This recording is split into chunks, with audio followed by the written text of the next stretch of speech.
বর্ধমান বিশ্ববিদ্যালয়ে তৃণমূল ছাত্র পরিষদের বিক্ষোভ। অভিযোগ, সুপ্রিম কোর্টের নির্দেশ অমান্য করে ইসি মিটিং, তারই প্রতিবাদে বিক্ষোভ বিশ্ববিদ্যালয় চত্বরে, এমনটাই জানা যাচ্ছে। এবং শুধুমাত্র তাই নয়, দাবি করা হচ্ছে স্থায়ীভাবে ইসি নিয়োগ না হওয়া পর্যন্ত আলোচনা নয়। অভিযোগ, শীর্ষ আদালতের নির্দেশ অমান্য করেই ইসি মিটিং এবং তারই প্রতিবাদে বিক্ষোভ বিশ্ববিদ্যালয় চত্বরে। আপনারা দেখতে পাচ্ছেন সেই ছবি, বর্ধমান বিশ্ববিদ্যালয়ের সেই ছবি, এবং বিক্ষোভ দেখাচ্ছেন পড়ুয়ারা।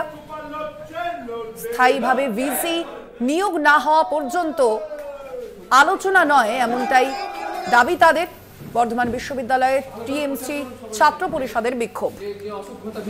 করা হচ্ছে, এরপর থেকে তারা তাদের কনসিকুয়েন্স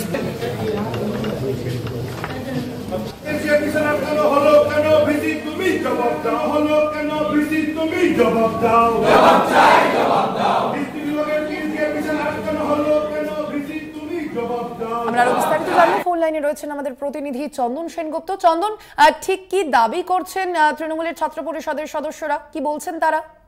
তবে সকাল থেকে আমরা যে ছবিটা দেখতে পেলাম, 10টা নাগাদ শুরু হলো বিক্ষোভ। সেই বিক্ষোভ কিন্তু লাগাতার এখনো চলছে। বিক্ষোভের কারণ কি? বিক্ষোভের কারণ হচ্ছে যে বর্ধমান বিশ্ববিদ্যালয়ে এক্সিকিউটিভ যে কমিটি আছে তার মিটিং, সেই মিটিং করতে দেবে না তৃণমূল ছাত্র পরিষদের যে ছাত্রছাত্রীরা আছে তারা।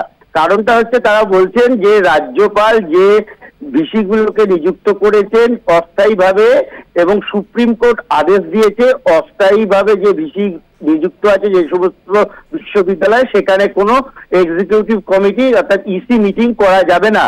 সেই ইস্যুতেই কিন্তু আজকে এই তৃণমূল ছাত্র পরিষদ আসরে নেমেছেন, এবং তারা বর্ধমান বিশ্ববিদ্যালয়ে যে ভিসি আছে গৌতম চন্দ্রকে আটকে রেখে বিক্ষোভ দেখাচ্ছে। তাদের বক্তব্য হচ্ছে যে ইসি মিটিং, যেটা হচ্ছে এক্সিকিউটিভ কমিটির মিটিং, এই মিটিং এ সিদ্ধান্ত হয় ছাত্রছাত্রীদের অনেক রকম কাজকর্মের, এবং সেখানে দেখা যাচ্ছে রাজ্যপাল যাকে নিয়োগ করেছেন এই গৌতম চন্দ্র, ইনি স্থায়ী নয়, অস্থায়ী। সুতরাং সুপ্রিম কোর্টের যে নির্দেশ বা রুল আছে সেই অনুযায়ী কিন্তু কোনো ইসি মিটিং আমরা করতে দেবো না।